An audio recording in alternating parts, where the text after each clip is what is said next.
Bonjour, bienvenue sur Objectif Math. Dans cet exercice, on considère x un réel fixé. Et on définit la suite des valeurs décimales approchées de x par défaut comme la suite petit d définie par, pour tout entier naturel n, petit d indice n est égal à 10 exposant moins n, facteur de la partie entière de x fois 10 exposant n. On définit la suite des valeurs décimales approchées de x par excès comme la suite grand D définie par, pour tout entier naturel n, grand D indice n est égal à petit d indice n plus 10 exposant moins n.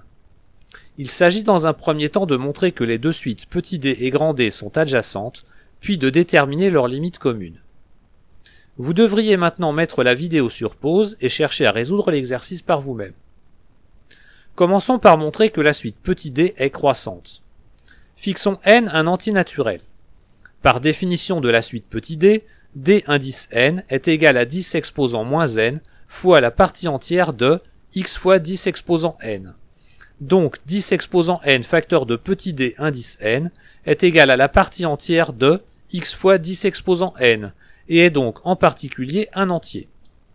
On a aussi 10 exposant n fois petit d indice n inférieur ou égal à x fois 10 exposant n, lui-même strictement inférieur à 10 exposant n fois petit d indice n plus 1.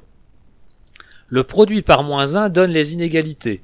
Moins 10 exposant n fois petit d indice n moins 1, strictement inférieur à moins 10 exposant n fois x, inférieur ou égal à moins 10 exposant n fois petit d indice n.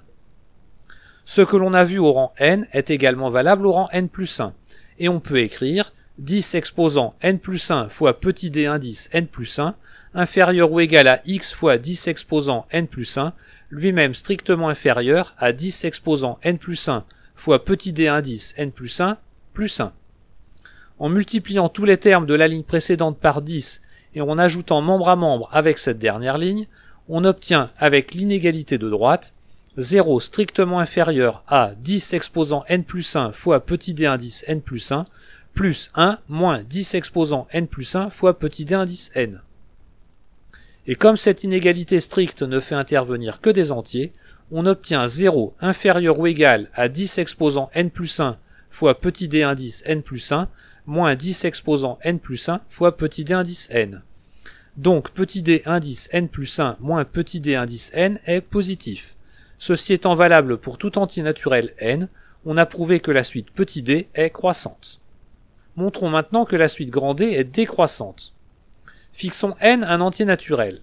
Grand D indice n est égal à 10 exposant moins n fois la partie entière de 10 exposant n fois x plus 10 exposant moins n. En particulier, 10 exposant n fois grand D indice n est un entier. Et on a 10 exposant n fois grand D indice n inférieur ou égal à 10 exposant n fois x plus 1, strictement inférieur à 10 exposant n fois grand D indice n plus 1.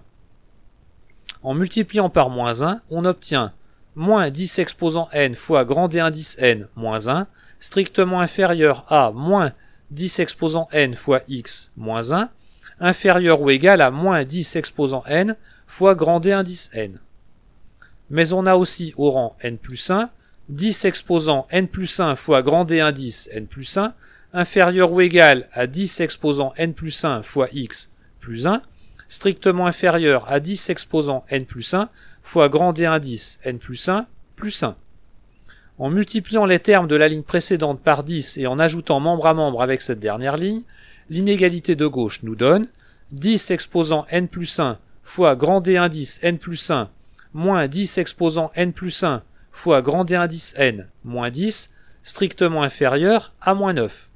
Et comme il s'agit d'une inégalité stricte entre entiers, on obtient 10 exposant n plus 1 fois grand D indice n plus 1 moins 10 exposant n plus 1 fois grand D indice n inférieur ou égal à 0. Et donc grand D indice n plus 1 moins grand D indice n est négatif, ce qui prouve que la suite grand D est décroissante. Il nous reste à vérifier que la suite grand D moins petit d est convergente vers 0. Soit n un entier naturel, on a par définition des suites petit d et grand D indice n moins petit d indice n est égal à 10 exposant moins n. La suite grand D moins petit d est donc bien convergente vers 0. et il n'y a plus qu'à conclure, pour tout réel x, la suite des valeurs décimales approchées par défaut et par excès de x sont adjacentes. Petit d et grand D sont donc convergentes vers la même limite.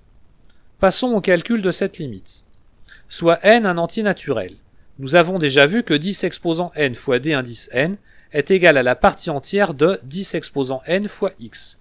On a donc les inégalités 10 exposant n fois x moins 1 strictement inférieure à 10 exposant n fois d indice n, inférieur ou égal à 10 exposant n fois x.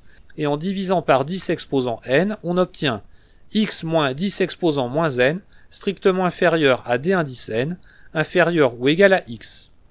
Mais la suite des x moins 10 exposant moins n est convergente vers x, et il n'y a plus qu'à appliquer le théorème d'encadrement pour conclure que la suite petit d est convergente vers x. Voilà, cette vidéo est terminée, vous pouvez me laisser des commentaires et me poser des questions. À bientôt sur Objectif Math.